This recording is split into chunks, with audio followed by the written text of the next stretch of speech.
Welcome back to the fucking ridiculous podcast. It's episode 15, and I'm super excited. That's 5, 5, and 5, like 5, 5, 5. That's how I taught my daughter 15, 20, counting by fives. Anyway, you are going to hear a lot from me, and then next week you're going to have a totally different episode because my fancy producer Joe is going overseas to France for a bit. So we won't be recording. So then when he comes back, I'll have so much more to tell you. And when I say a different episode, I mean I have a guest and she is everything I'm not, basically. She is charming and witty and super smart and like just the total package. And she's going to talk to us about stuff that I have no idea about, but I'm trying to learn. So it should be good.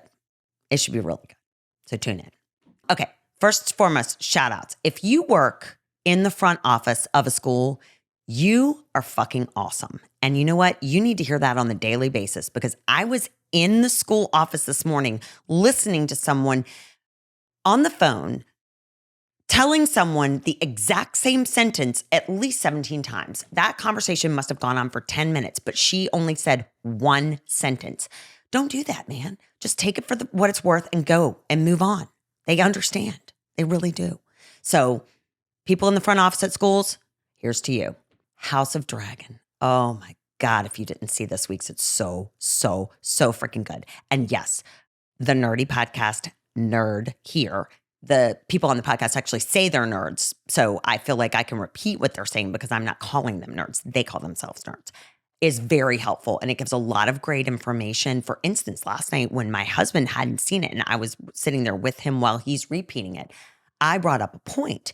I was like, well, you know, that's such I think a pivotal thing between so-and-so and so-and-so. And he was like, wow, I never even thought about that. And I was like, I know, right? He's like, that's really insightful. And I was like, it is. Not my idea. I got it from the podcast of House of Dragons. And so then, you know, I could have kept it as mine, but I didn't because why? That's stealing. Final point on that, on House of Dragon. If you're not watching, you really, really should and catch up because there are only a few left and it's so good. It's so good. And just a side note, Damon, every episode is getting hotter and hotter. I mean, he's supposed to be getting older, but he's getting hotter. So there you go. Updates. So just to circle back on a few things. The last time we talked about feet, and I did get a few people tell me just recently they washed their feet twice in the shower. So good for them. Really happy about that. I was going to get my reflexology foot rub, and this is how it turned out. It actually was not really reflexology. However, it was great. It was great, and I would totally do it again. But it's more like you walk into what I'm going to refer to as a napping room. You like walk in, it's super dark. They have super nice chairs and they recline, but not like a lazy boy. They're leather. They've got like cushy pillows and blankets, and someone comes in and puts your feet in the soak, and then they massage your shoulders while your feet are soaking. And then they like put you in the chair. I mean, they don't pick you up, but they like help you in the chair. And then they basically massage your feet and your calves and like up to your knees until for I don't know, 30, 40 minutes. And they cover you up with the blanket because you might get cold, and they like adjust your pillows and stuff. And there are other people in there, but nobody's talking. And it's like quiet spa music. And I fell asleep. So it's like a napping room. So it's like you get a foot rub, you clean your feet off a little bit from the soak, and you get a nap. What's not to love there? Also, not speaking of, if you've never read The Napping House, it's a children's book. It's one of my favorites. As you can see, I love naps. So moving on. The birthday, the actual date of October 1, which is my actual birthday, which leads into the best month of the year and leaves the, in my opinion, hardest month of the year. That day was great. My husband crushed it. He let me sleep late. I got a massage. It was very different from what I've ever had before. And I wouldn't say it was my favorite, but it was still something. And so that was great. He arranged for us to go to dinner at my favorite restaurant with Fatty, remember Fatty, and her husband, and then 2 other people. We had a great time, had a great dinner, came back to my house. And the next thing I really know is I got to sleep in late again till like 12, like noon. And I go downstairs and there is like a plethora of fast food all over the counter. Now, I don't eat fast food typically because it's just not my jam, but that day I did. Now, I come to find out why there's so much fast food. After I checked my texts, me, my husband, and my oldest son were texted by some neighbors at 2:01 a.m. saying, "Hey, neighbor, 2 a.m.'s kind of late, isn't it? Maybe turn the music down." And I was like, oh. So first thing was they thought it was my kid. Second thing was it was me, my husband, and what started as 4 other people actually just turned into 2 other people. And we had no signs of stopping. So I would say that's a great, great birthday. But my husband got up that morning after such a late night with my daughter, went to the donut shop and got donuts for all 4 of our neighbors around us as a peace offering, which who the fuck does that? I mean, he's a peach. Awesome. So the birthday celebration continues all throughout the month, but I will say it was great. Last weekend, Slutty Graham and her husband took us to dinner and we had the best time. We went to a place that I was super pumped to go to. And it was one of those price fixed places where like you get what you get and you don't throw a fit kind of a thing. Now, we did say, Slutty Graham and I do not partake in the game, of eating game, I guess. And so they were replacing it with something else. Now, we thought it would be like chicken or something. It was actually steak and it looked phenomenal and it tasted horrible. Like I kept having to like take the stuff I was chewing in my mouth and put it on my plate with my napkin because I couldn't like swallow it. I don't even know what that word is, but it's like I couldn't make it less. I couldn't make it smaller. Says no one. Anyway, we were sitting though at one of those communal tables, right? So sometimes you'll go to a place and there'll be like 2 people there and 1 people there, and one person there. And so there was another couple sitting there when my husband and I walked in, and Slutty Graham and her husband were parking the car. And I looked at them and I was like, I'm so sorry. Like, they're like, oh, we're celebrating our anniversary. I was like, oh, you really probably want to move. I'm so sorry. But like, this is going to be a shit show of laughter and loud talking and ridiculousness. They chose to stay and they were awesome. They were in town from Norfolk. Now, if you're from Richmond or anywhere like you might call it Norfolk. I don't. I just call it Norfolk because it has the word fuck or sound fuck in there and it's just easier for me to say. But anyway, they come up. They were super excited. They were adorable. And she was fucking fascinating. She is a criminal profiler. And she was like, yeah, my job's pretty stressful. I was like, I want to hear all about it. So I'm hoping to get her on the pod because her stories are awesome. Anyway, that worked out really well, except for the fact that I lost my favorite lip gloss and that sucked. And Slutty Graham and I think we've come to a really great understanding about, I know Emily's her favorite and I'm okay with that. And she knows that I know and she's okay with that. So yay. In the news, I have previously talked about condom usage is declining and how there was a task force created to, figure this out. I was doing some research on this because I really wanted to follow up and let you know what's going on. There's an entire website devoted to task forces for behavior that I guess they're trying to figure out. Is it okay? Is it not okay? How can we support it by saying it's not okay? It's so robust. I need more time. So I am going to come back and tell you who's on the task force, how it works, and the most important question is how they enforce the condom usage? That is really the big question for me. In the news recently is this character person. I don't even know if this person's real. Antonio Brown. I don't know who he is. I think he's a football player, but like he's always in the news doing something. And I don't even pay attention to know what it is, but I just see this name all the time. And at first I thought maybe there are two. No, I think it's just one. So I'm pretty sure he needs his own dedicated task force to like monitor his mouth and whatever else happens in his world. So whatever. Giselle and Tom are moving towards divorce, so everyone is saying. And I'm very sad about this because I think they might be two of the most beautiful people in the entire world. I did hear a rumor about Giselle, like maybe having a tattoo removed. Maybe it was his initials. Maybe it was his face. I don't know. I'm sure it's all bullshit, but that right there says Splitsville if the tattoo is being taken away. And also, one final word on this.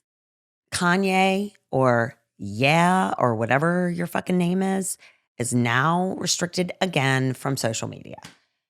Good. What are you giving to us right now? I don't know. Okay. Today is October 11th. Technically, NHL season did have some games last weekend, but today and tomorrow really are the like season openers for NHL. And for those of you who don't know what the NHL is, it's the National Hockey League. Now, this is the men's league. I have tried to get a schedule for the women's league, but there are some name issues happening, and I did not have enough time to really dive into that, so I can report back on the girls later because I want to be super equal in time. But for those of you who are newbies and you just want to give it a try because you're like, shut up, Nicole, why is it so great? Here's why. Number one, if you are going to watch the game, you would do yourself a favor by just getting the NHL app and loading it on your phone. And I would go ahead and load it on the TV. So then when you want to go back and watch the highlights, you can see all the scores like a total nerd like me. But if you do anything first, look up the following men. And there's one for each age range of 40s, 30s, 20s. And that will be your reason as to why you want to watch more. Number one, Henrik Lundqvist. Okay? Chris Letang and Trevor Zegras. Look those boys up, men up, and take a look. Just dive deep into some images, and I promise you, you will not be disappointed. Also, if you're going to watch, definitely use your closed captions because a lot of these commentators are Canadian and they speak a different language sometimes, you know? And so you need those to figure out sometimes what they're saying because they'll say like a boat or sorry, and you might think, what are they saying? Well, that closed captions will help you with that. So, you know, it's just trying to be multicultural. So it's October now, and guess what that means? It's homecoming season. And for those of you who don't know what homecoming is, like I think most people do, but if you don't, typically it is when like they have a special football game at your school, and then there's maybe a dance or something else to celebrate, like all the alumni coming back and saying, hey, we're back home and we just wanted to like be nostalgic and we want everyone to go like, yay, you're back. I'm so excited. We missed you. So the dance portion of things is always fun. And I recall several, and we had a great time. You can go by yourself. You can go with a partner. You can go in a group. You can do it any way you want, right? Or you can not go. That's fine. I didn't go one year. Last year, we had a situation where my older son, he's super last minute. You know, he didn't have anyone he wanted to ask. And so then kind of the last minute, he winds up asking a girl, which is great. And so I have a ton of shit going on that week. And one of my best friends' moms passed away. So we have got the funeral and we're trying to get food together for that. And, you know, then they have a special like soccer game that my son's playing in, and that's going to be rival. I mean, it's just a lot of like not life-threatening or anything, but just like important to me stuff. So one thing you have to take care of is you have to take care of the flowers, right? So traditionally someone wears a boutonniere, which is like goes on the lapel of your jacket or whatever you happen to be wearing. You could be wearing like pajama onesie. I don't know. Everything's new now. And then someone else in the twosome or the threesome or foursome, however it is, will wear a corsage or what is called a nosegay. Now, for those of you who don't know what a corsage is, it's just like a flower that can like pin to your dress or your top or your person, on your person or on your wrist. And they're flowers, okay? It's different by school. It's different by girl preference. But a nosegay, and yes, it's spelled Nosegay, not a hyphen. It's all one word, like nose and gay. I've since looked this word up, and it is from Old English times when the word gay actually meant like an adornment. So it was supposed to be like something like basically good for your nose. And I guess they had these nosegays because they didn't shower a ton and it was like they were trying to mask some smells of themselves. So I get that. I still think nosegay is a dumb word. And I also don't think it's like widely known. So here's how I know this to be true. My son tells me she doesn't want a corsage, she wants a nosegay. And I'm like, a nosegay. So I figure out a nosegay, and just this for everybody, it's a tiny bouquet. It's a tiny, tiny bouquet of flowers. Like, that's it. There's nothing special to it. It's just a tiny, so we got a stupid name for a tiny bouquet of flowers. Okay, here's my deal on the nosegays. Number one, they are really expensive because they have like beautiful flowers, but they have to be super understated and very expensive if you're talking flowers here.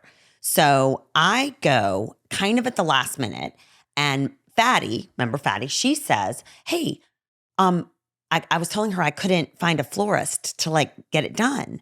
And so she's like, well, why don't this grocery store over here has a floral department. Why don't you just go over there and or they do everything. So I was like, oh my gosh, that's such a good idea. So I go in, I say to the floral people, I was like, hey, I need a nosegay. And I was hoping for these kinds of flowers. And they were like, what do you need?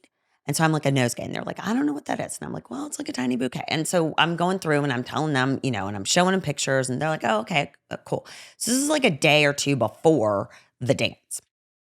So the day of the dance, I have a funeral, I have a soccer game, and I have to bring food places, and I've got to get my boys that are both going to homecoming out the door. So lots going on, right? And I go to the grocery store to pick up the nosegay, and the person looks at me and they're like, oh yeah, we really didn't know what to do. So like we just didn't make it. I was like, cool. Do you realize that it's 3:45? Like all floral places, just FYI, close around 3, 4. They're usually not open after 4 on a Saturday because they're ready for their fucking weekend. So now I'm like, oh shit. I don't want this girl to be the only one who doesn't have something because that would be horrible. Like I wouldn't wish that on anyone, right? So now I'm like frantically like calling places, and I'm driving around, and finally I call my neighbor who is Goldie's mom, the poodle. And I'm like, she's super crafty. She's a great mom. And I was like, can you fucking help me make a nosegay? And she's like, what the hell's a nosegay? I'm like, well, a nosegay is and I go through the whole nosegay thing again. And she's like, I don't know, but I have some ribbon and I've got some pins. And I was like, great, I'll be over in like 15 minutes. So I end up going to the fresh market where I buy flowers so that I can then rush home, run over in my heels to my neighbor's house where we cut and trim and da-da-da, and she wraps it up, and I make the most fucking gorgeous nosegay you've ever seen in your life. I was so proud of it. I have like 17 pictures of it, and I texted it out to friends because I was like, what does your nosegay look like? What size is your nosegay? Because I didn't know. I don't know. You can't tell tiny bouquet. Is it this big? Is it that big? I don't know. In the meantime, my son is screaming at me he's like, where are the flowers? And I'm like, I'm fucking making the nosegay right now. He's like, what? And so he's freaking out. So I run back home. Here's your stupid nosegay. Now take a picture with me and your brother and let's get this shit going. Now, The end result on a nosegay, by the way, is the girls have them in their hands during the pictures, and then they promptly lose them and leave them behind. So they literally have them for maybe 11 minutes, and the whole effort is now done. So now you have why I don't love nosegays and the flower situation. Can we all just call it a corsage and a day and move on? Apparently we can't, because there's more that goes into this stuff, people. And this isn't even when you have to wear the tux and stuff. Like, this is just your basic, like, for a boy mom, they're wearing like whatever they want to wear. You know what? Whatever they want to wear. But I just would like to make sure it's clean and not stained, you know, like with blood or Gatorade or whatever it is, Cheetos that's on it. So I'm trying to get that figured out. And then, you know, they're trying to match things to the girls' dresses, which I totally understand. Where you lose me 100% is these promposals, which, by the way, that doesn't actually describe homecoming. It describes prom, but I think they're synonymous for the two events.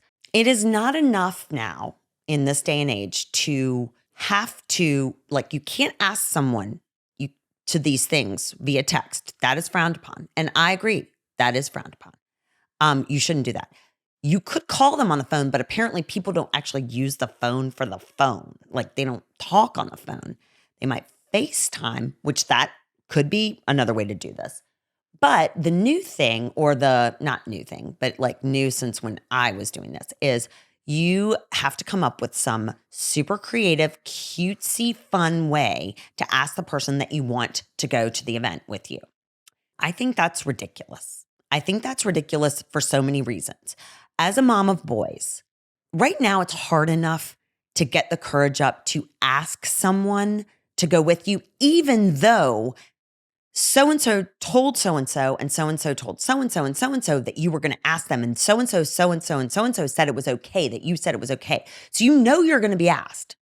And you still have to go get up the courage, go to wherever they are, and now you're supposed to have props. You're supposed to have like a clever little like poster with like 3D, you know, stuff on it that's like, oh, it's so cute and anecdotal or whatever. Seriously?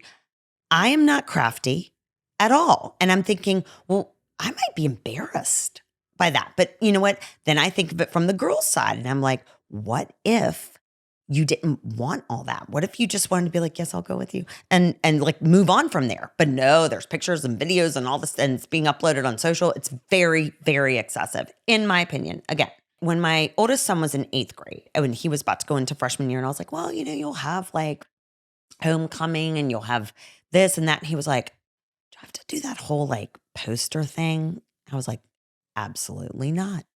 You can ask someone, whoever you want, or not ask someone. If you ask someone and you really like this person and you really want to like do something super special, then great. That sounds awesome. If you ask a girl who's a friend and you just, every single one of her friends is getting one of these posters, and you don't want her to like have hurt feelings or feel left out, then absolutely, we will pay someone down the street to make a poster for you that you can then take to her house and ask her, because we will not have any part of this shenanigan stuff.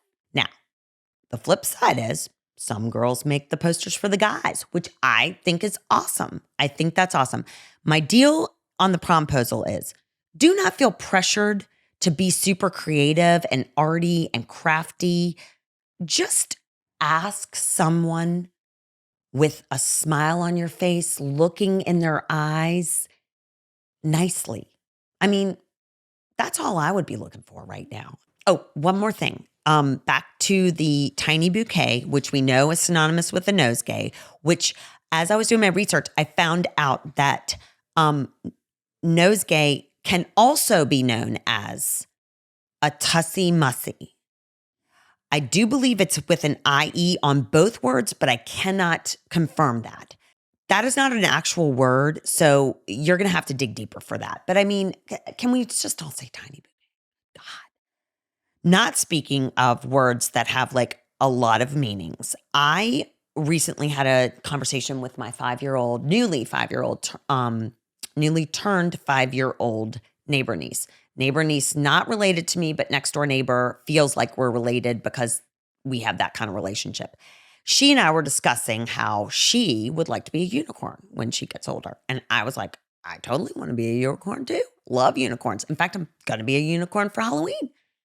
So I did a TikTok. I was super proud of myself because I was diving in and doing something I didn't know how to do. So I couldn't figure out how to get the captions off my face, but I did add some sweet, cool, like magical, fantastical music and unicorn music to it. And I was super proud of myself. Then when I'm researching like Halloween, do not go to Halloween.com. That is a porn site. Just FYI. Let me save everyone that right there. So then if you're going to Google, like be more specific and say like how to be a unicorn, that's what I did. And so I thought that would come up with like, oh, here's some homemade costumes and here's some store-bought costumes. This is what I found. I found this definition. And apparently now I don't know when the definition came about. So I feel like we need like a red flag when there's like an additional definition of a word now, because unicorn to me is like a magical creature with a horn on its head and lives and slides down rainbows, or it's the hot crazy matrix that all the guys talk about. Like the unicorn is like the sweet spot in there, where it's like they're crazy enough, but they're good looking enough to offset it all and it kind of equals out. Like that's what I thought. Well, there's a third definition. And it is now apparently someone who is most of the time bisexual, and they are totally down to be a triad or a quad or basically like be the play toy for someone else's relationship. Just to be clear, that's not what I thought the definition meant. So therefore, when I said I wanted to be a unicorn and to have unicorn goals, it was one of the first two, not the third. Urban Dictionary will teach you a lot, just so you know. So if ever you have you're like worried about a word, just definitely check the Urban Dictionary, because things are changing so drastically and constantly. I can't keep up. Maybe you can.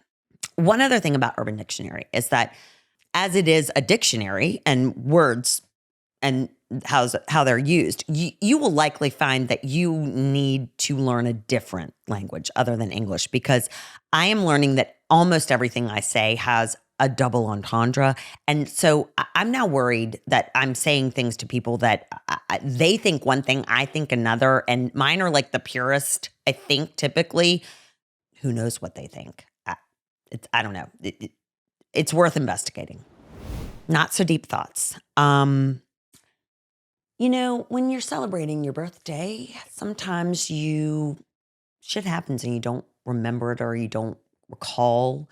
I have a bruise on my face, and I just want to clarify that my peach of a husband didn't do this, because I think we all know if we were to get into a fight, we know who's winning, okay? But he didn't do this. I'm not sure how it happened. Number 2, the best thing about a birthday month, and you too can celebrate the birthday month. I'm not being selfish with having my own birthday. Like everyone can have their own birthday month. But here's why I love calling it the birthday month and having the birthday month, is because since my birthday is on the 1st, people will miss the birthday. Oh my God, I can't believe I missed your birthday, So I literally take the entire month to go for walks with friends I haven't seen, catch up for coffee, go to lunch, go to dinner, have a happy hour with people. So I like reconnect with like tons of friends and family members during the birthday as the celebrate your birthday, premise. So that's why the birthday month is awesome. Lastly, I have just been introduced. Well, last week I was introduced by my younger son to Fat Bear Week. Now, I was under the impression that certain words were not okay to say, and fat was one of them. So I try not to use fat unless I'm calling fatty or myself fatty. And then obviously I use fatty or fat. But, and then I know that there's the PHAT fat, but I don't even think that's a thing anymore. We'd have to look at Urban Dictionary for that. I don't know. But Fat Bear Week is something that my younger son, they were talking about in school. It's actually a real thing. And it's like all the Alaskan bears, and you like go and you look like and you vote on your fat bear. And so he's showing me the bear. He's like, look, there's Holly. And I was like, oh, she is kind of a chubster, And then he's showing me another one. I was like, oh, that's a chunky little juicy bear, And I'm like, why can't we call it like chubby or like, chunky or robust or like juicy bear week, like fat bear week? And he goes, Mom, this is what it's been for years. They're not changing the name and it's not offensive. I was like, okay, well, you might want to ask the bears, but whatever. So look up Fat Bear Week, though. There's some really fucking cute, awesome bears that will eat you if you're in front of them. But when you're just looking at them, they're super yummy. Okay, so next week, you have a treat in store. You will be learning about some alcohol. You will be learning about a faraway land called Scotland, and you'll be learning from someone who was self-taught, homeschooled, on the road as a professional singer at the age of 14. So if that hasn't piqued your interest, I don't know what will. All right, it's going to be fun. Celebrate the birthday month. And remember, hockey's starting. All right, later.